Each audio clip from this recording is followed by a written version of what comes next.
Paul Krugman is here. He is a Princeton professor, a New York Times columnist, and this year's Nobel Prize recipient in economics. He gets a prestigious award for his study of international trade and the effects of globalization. It is a great time to welcome Paul Krugman back to this table. Welcome.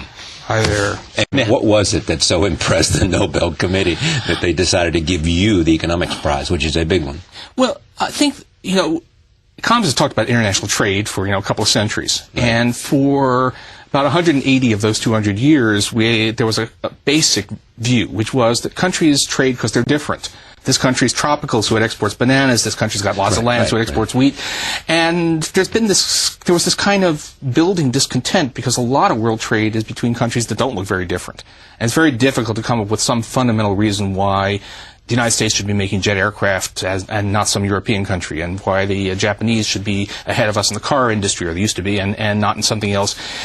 And there were some stories about it, but it hadn't really been pulled together. And I and a few other people put together this thing, the new trade theory, which talked about how very small, almost accidental advantages get built into larger advantages that then persist over time. So it can be almost some story.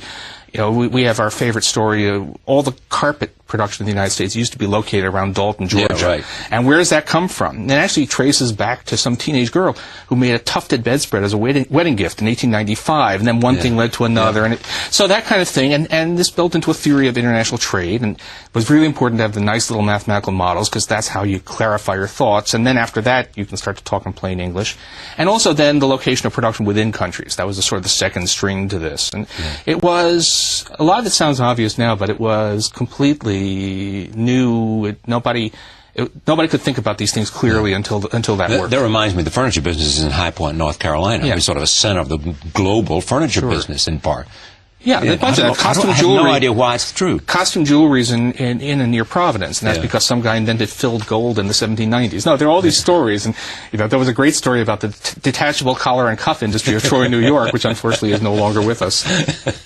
And are trading patterns changing significantly now because of the obvious reasons? I mean, China's building up a manufacturing base, and it can manufacture things that the rest of the world has wanted and could sell them at an effective price. Yeah, there's actually a funny story about that, because I was doing a lot of this work in the sort of 1980 or so, when the world trade has kind of shifted from the sort of north-south, European countries trading with their colonies, to north-north trade, all of these advanced countries trading with each other. And no sooner did we have this new theory about why there was so much north-north trade, that north-south trade started growing again. And now we have this big shift. In some ways, the old trade theory is more relevant now than it was when I was writing. So, the latest wrinkle in the theory is not necessarily the latest thing in the world. But is the most dramatic change taking place because of these emerging markets that have both economic power as well, both in terms of demand and...